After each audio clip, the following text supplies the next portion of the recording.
are going to make a review about Ferdinand Tonnies' Community and Civil Society that was written in 1887. Sociologist and economist Ferdinand Tonnies published the classic text Community and Civil Society in 1887. In the featured sections, Tonnies describes the characteristics of a community and a society. According to Tonnies, in a community, people are united on the basis of personal relationships. In a society, on the other hand, people are not connected on this basis of an overarching category, such as religiousness.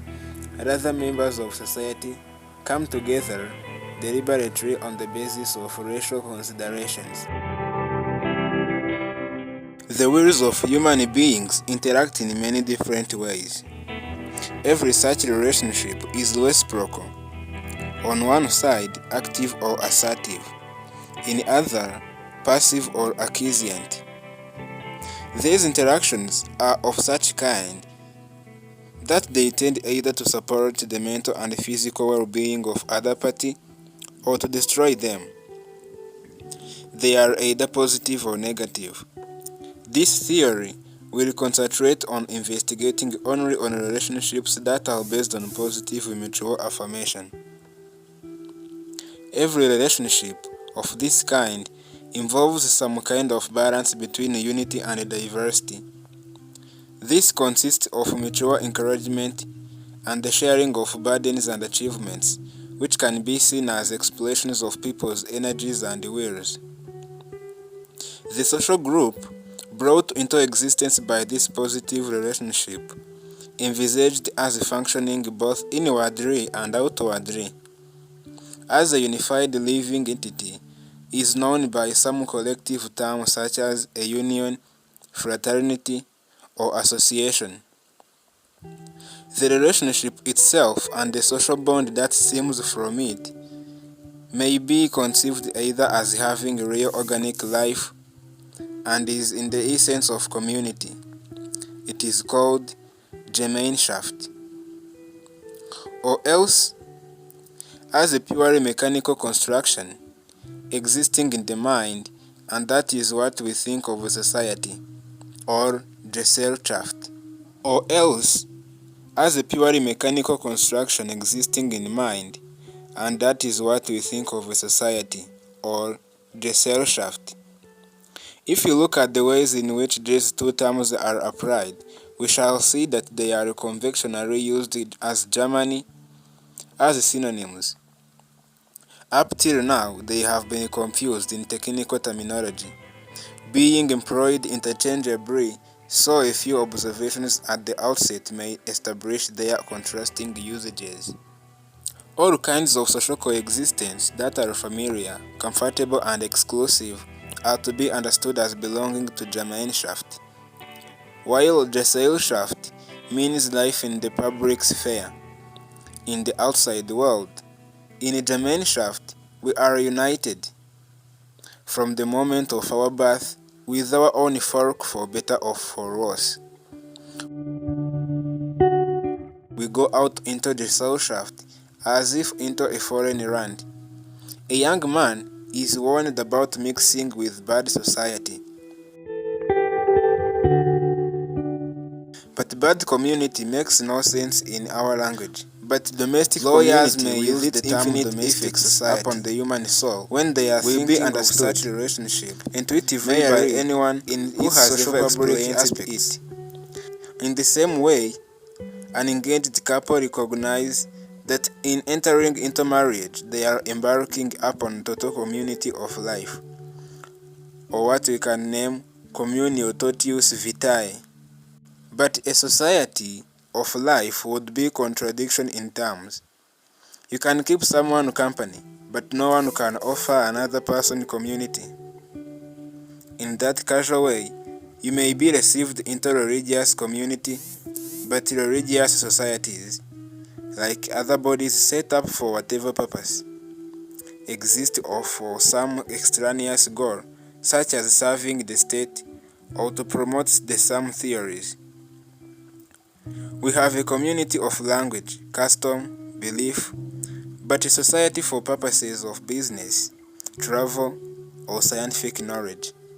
Commercial partnerships are of particular importance, but even though a certain fellowship and community may exist among business partners, we would hardly speak of commercial community, and it would sound quite revolting to make the linguistic compound joint stock community. On the other hand, community of ownership certainly exists, as in the case of fields, woods, and pasture. No one would describe the common ownership of property between man and wife as a society of property. Thus, many differences between the two concepts becomes apparent. In the most universal sense, we could speak of a community that is inclusive of all mankind, such as the church claims to be. But ordinary human society we understand simply as individuals living alongside but independently of one another. In recent times, there has been talk in academic discussion of the society of a country as opposed to the state, and we shall make sense of this conception here, though its meaning only becomes fully apparent in terms of more deep-seated contrast with the community of the common people. Community or Gemeinschaft is old, while society or Gessellschaft is new. Both as an entity and as a term, this has been recognized by an author whose teaching of political theory is otherwise more notable for its broadness of range than for deep penetration. The entire concept of society in the social and political sense, states Bruntschi Stadtwörterbuch, has its natural basis in the habits and the outlook of the third estate.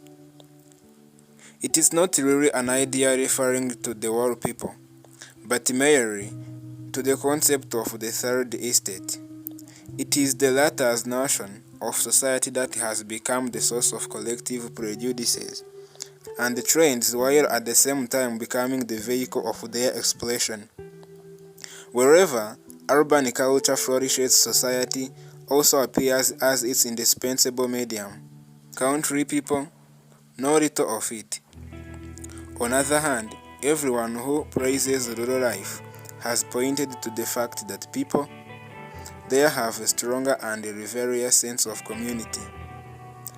Community means genuine, enduring life together, whereas society is transient and a superficial thing. Thus, Gemeinschaft must be understood as a living organism in its own right, while the Gessellschaft is a mechanical aggregate and artifact.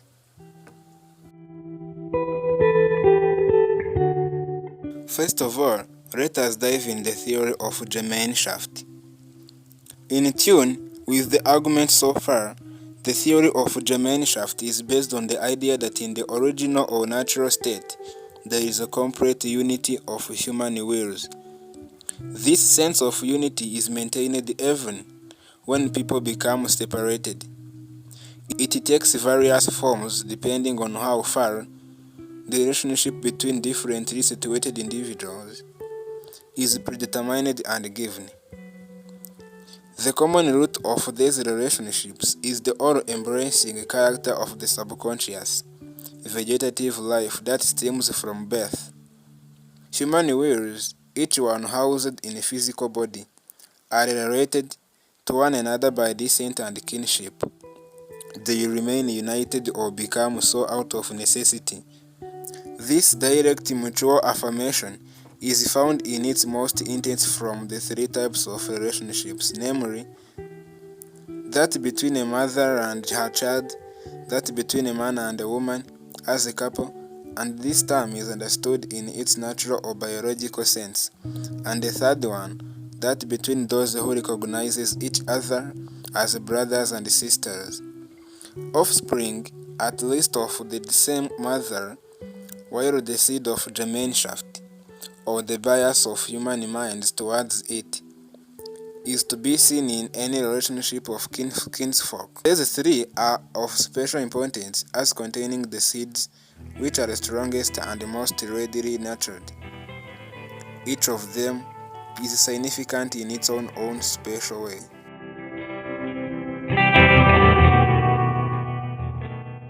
The relationship between mother and child is mostly deeply rooted in pure instinct and pressure, and at the same time the shading over from physical to pure spiritual relationship is here as its apparent.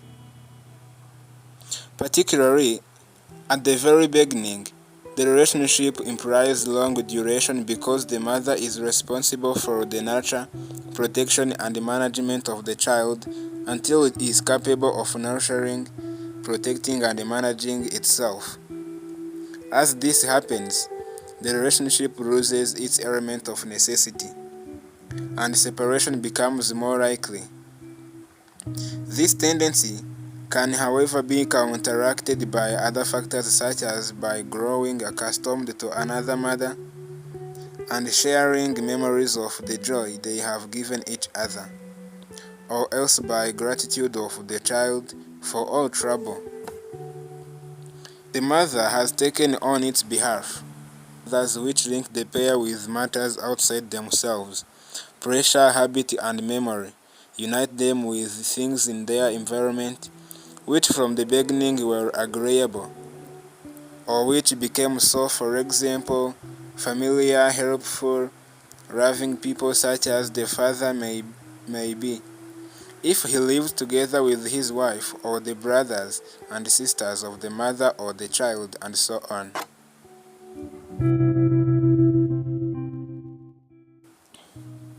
By the sexual instinct does not make permanent cohabitation necessary. To begin with, it leads less to equal partnership than to one-sided subjugation of the woman who is being by nature weaker, can be reduced to slavery and mere object of possession. Thus, the relationship between a married couple regarded independently of the family networks and related social forces must be maintained chiefly by accommodation to each other. If the relationship is to be molded into one permanent mutual affirmation, contributory factors already mentioned understandably play their part here, particularly the relationship between them with children, they have produced together, as well as the sharing of the household and possessions. Between siblings, there is no such fundamental instinctive liking and natural recognition of one another as there is between a mother and her child, or between partners of the opposite sex. With the brother's sister, one, and there is good reason to believe that there was frequently the case among other tribes. At an earlier period of human history, we must remember that wherever and whenever descent was reckoned, on the mother's side, the corresponding generations of causing were described as descent as regarded as brothers and sisters. This was so common that the restricted meaning of the term Gessellschaft, as in many other cases, dates from much later outlook. Through similar developments among the most important ethnic groups, marriage between brothers and sisters came to be eliminated. The theory of Gessellschaft takes as its starting point a group of people who, as in Gemeinschaft, live peacefully alongside one another, but in this case, without being essentially united. Indeed, on the contrary, they are here essentially detached. In Gemeinschaft, they stay together in spite of everything that separates them, but in Gessellschaft, they remain separate in spite of everything that unites them. As a result, there are no activities taking place which are derived from an a priori and predetermined unity, and which therefore explains the will and spirit of this unity through any individual who performs them. Nothing happens in Gessellschaft that is more important for the individual or wider group than it is for himself. On the contrary, everyone is out of himself or herself alone and living in the state of tension against everyone else. The various spheres of power and activity are sharply demarcated, so that everyone resists contact with others and excludes them from their own spheres. Regarding any such overtures as hostile.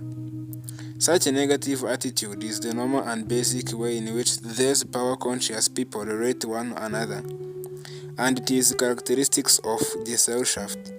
At any given moment in time, nobody wants to do anything for anyone else. Nobody wants to yield or give anything unless he gets something in return that he regards as at least an equal trade-off. Indeed, it is essential that it should be more desirable to him than whatever he has already. For only by getting something that seems better can he be persuaded to give up something good. If everyone shares such desires, it is obvious that occasions may arise when object A may be better for person B than object B, and likewise object B may be better for person A. That than object A, it is however only in the context of such relations that A can be better than B, at the same time B is better than A. This provokes the question, can we, in any sense, at all speak of the quality or value of things independently of such relationships? The answer is this. As will be demonstrated, all goods are assumed to be separate from other, and so are their owners. Whatever anyone has and enjoys, he has and enjoys to the exclusion of all others. In fact, there is no such thing as common good. Such thing can only exist by means of a fiction on the part of the individuals concerned. It is only possible when they invent or manufacture a common personality with its own will, to whom the common value system has tolerate. Such fictions are not, of course, invented without sufficient reason, but sufficient reason does indeed exist in the simple act of giving and receiving an object. Because during this process contact takes place and common ground emerges with it sought by both parties. This lasts as long as the time taken for the transaction, which can be almost no time at all, can be envisaged as extending for long as you like.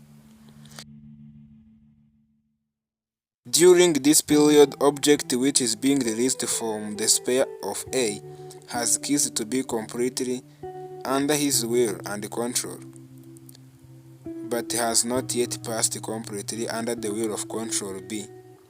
It is still under partial control of A, but already under the partial control of B. It is dependent on both sides, insofar as their wills are acting in unison.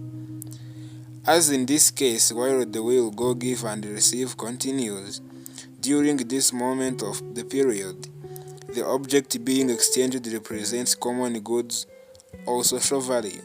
The shared will to complete the transaction can be seen as constituting sort of common unified will, in that it requires each party to continue with the twofold act until it is completed.